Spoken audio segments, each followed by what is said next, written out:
So today the fun really begins on this car. I'm going to start working on the interior pieces. And I'm going to assemble my bezel here, this is the center console bezel. It goes between the gauges and swoops down into the console. Shifter sits right in this area.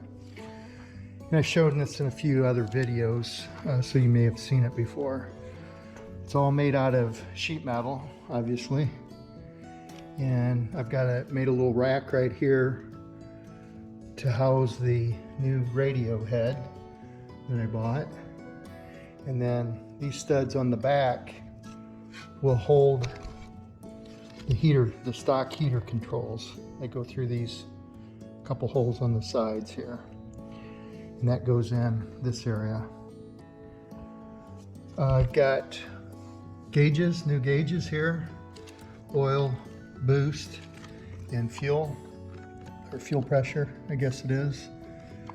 These are Shelby gauges, and they go in these three holes. I'm not sure which is supposed to be on the left side or whatever. I guess I'm just gonna put them in there. If someone's got some ideas on which goes where, you can post that on this post, or respond to this post here. I've got some new air vents. These are for the AC heater, defroster, whatever. They'll go in here and here. As you can see, I've just painted this bezel. Just polished it out, so I think that looks pretty decent. I've got a couple badges here, either an M-1 COBRA or a GR Designs badge. That's going to go between the two air vents. I haven't decided yet on those. So I've got this chrome piece that goes around here, trim piece, and then another one that goes around the radio head. So I'm going to start assembling that and show you how it goes together.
Okay, there we go.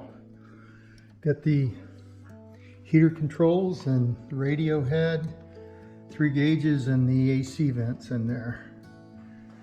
I think that looks pretty good. I've got to decide, do I do the GR Designs here, or do I do an M-1 COBRA in the center of it? Leaning towards the GR Designs. What do you guys think?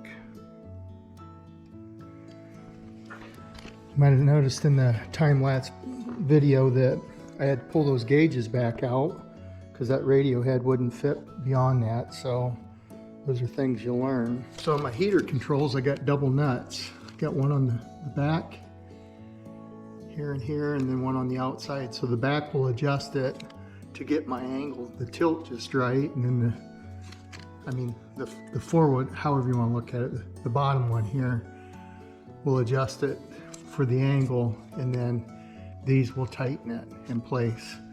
So you can see the margins fit really nice there. I think that turned out pretty good.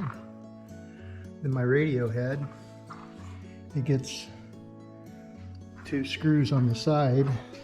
I gotta get 2 more pan heads. I'm missing one here, but that carriage just sits in there really nice, and then it fits up against the back side here and projects out. And then obviously the gauges and the vets are very self-explanatory. So I did purchase a couple trim pieces here. I'm not sure I like those on there. Got that one, and then one here yet. So haven't decided on those 2 pieces yet. Gives it a different look for sure. I think without it, it just looks a lot cleaner.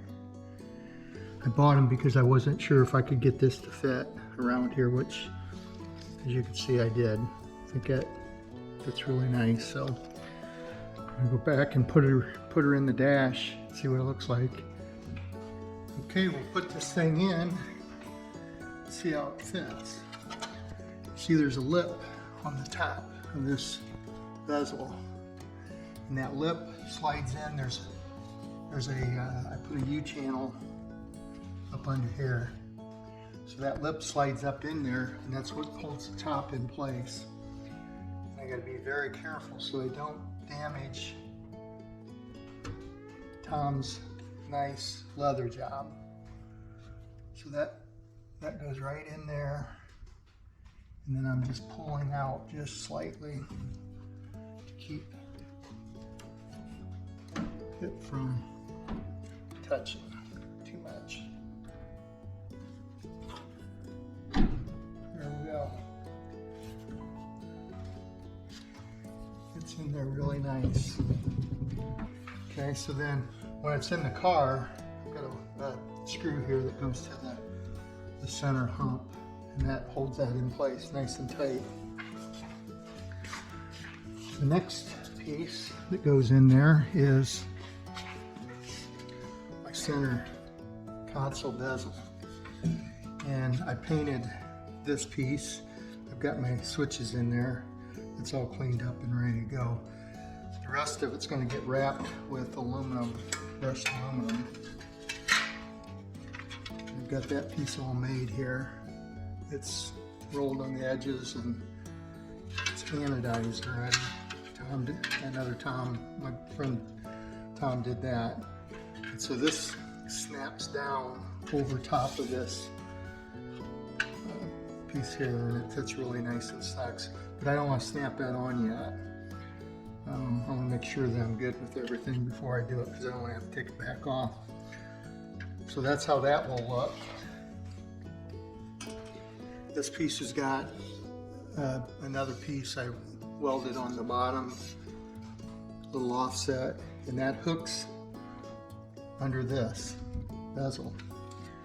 So that gets slid in. Open the door here.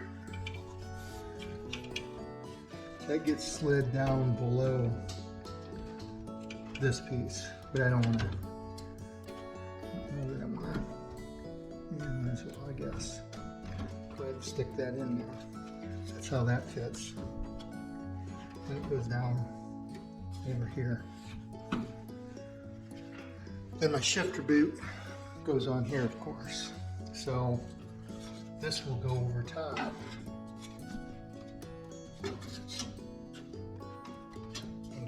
That will finish that off with aluminum. And then I've got aluminum here. I've got brushed aluminum for both sides here, and then on the other side as well for my gauges. Aluminum goes around the gauges here. So aluminum, and both door panels have aluminum, brushed aluminum. So I don't want to snap that in until I'm 100% sure I'm going to go with aluminum, because I could just paint that whole center bezel yet. I could paint those as well if I don't like the aluminum, but I'm going to get a close up here. Well, that fits nice all the way around here, and then those two pieces meet. Those two pieces meet. There we go. Set this off. So now I need to decide, do I do this in the center?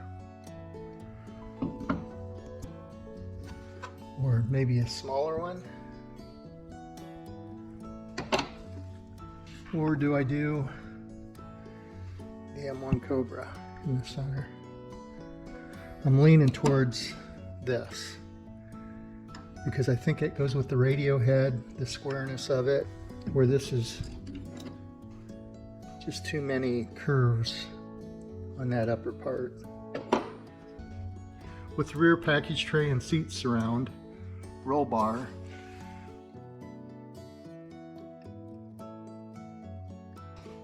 headliner, and overhead console installed, next I will be installing the front dash and console. So that's the update for this week. I hope you'll stay tuned for more updates on the interior next week. Thanks for watching.